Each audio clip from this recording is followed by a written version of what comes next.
Imagine this. A simple 3 a.m. challenge, a dare to record yourself in front of a mirror alone in your room. What could go wrong on a night when even your own shadow seems to watch you?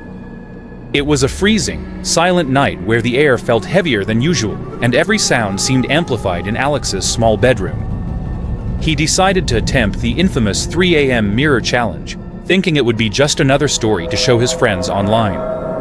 Armed with only his phone and a small flashlight, he set up the camera facing the old, full-length mirror that had hung on his wall for years. The clock struck 3, and an unsettling stillness filled the room. Every instinct in his body screamed that something wasn't right, but curiosity pushed him forward. He laughed nervously, trying to calm his own racing heartbeat, and aimed the camera at his reflection. At first, the mirror seemed completely normal, showing only Alex's pale, slightly trembling face. But then, something subtle caught his eye. The corner of the mirror frame twitched as if it had a life of its own. Alex froze, telling himself it was nothing, maybe just a trick of the shadows, but the window was tightly shut and the room was completely still. A whispering sound brushed against his ears, so faint that he could barely hear it at first. He strained to listen, trying to convince himself that it was only his imagination. The whispering grew clearer, almost like someone calling his name softly, urgently, from inside the glass. He shivered uncontrollably, and a cold sweat ran down his back. The camera's recording picked it up. The mirror itself seemed to shiver slightly. And then, Alex noticed it. His reflection, the one staring back at him, was smiling. Not in sync with his own expression, but slowly, deliberately, with a grin that felt wrong. His blood ran cold as he realized the reflection wasn't copying him anymore.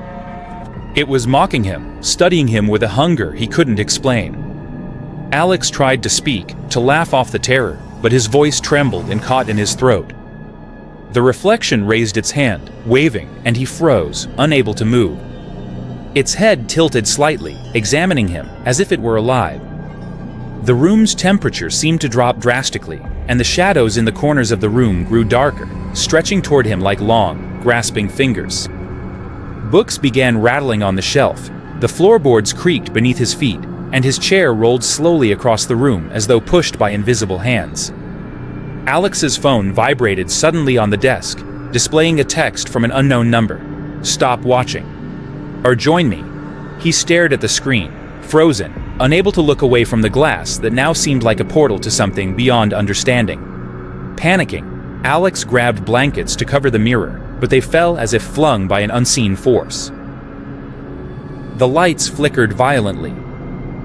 His reflection grinned wider, too wide to be human. A cold wind brushed against him, though the room was shut. Stumbling back, Alex saw his reflection moving on its own, twisting unnaturally. Icy fingers touched his shoulder, but no one was there. Suddenly, the mirror shattered, shards flying everywhere, yet the reflection remained, whispering, "You belong to me now." He ran to the door, but the handle twisted as if the room refused to let him leave. The reflection stepped out from the glass, its glowing eyes fixed on him. Darkness swallowed the room. Shadows writhed, voices echoed. Why fight when you can stay? A freezing hand gripped his wrist, dragging him into the mirror. He screamed, then everything went black. By morning, the room was empty. Only the mirror remained. And if you look closely, you might see Alex inside, still staring back, waiting for the next victim at 3 a.m. If you survived this story, hit like, subscribe, and turn on notifications, because there's always another nightmare waiting in the dark.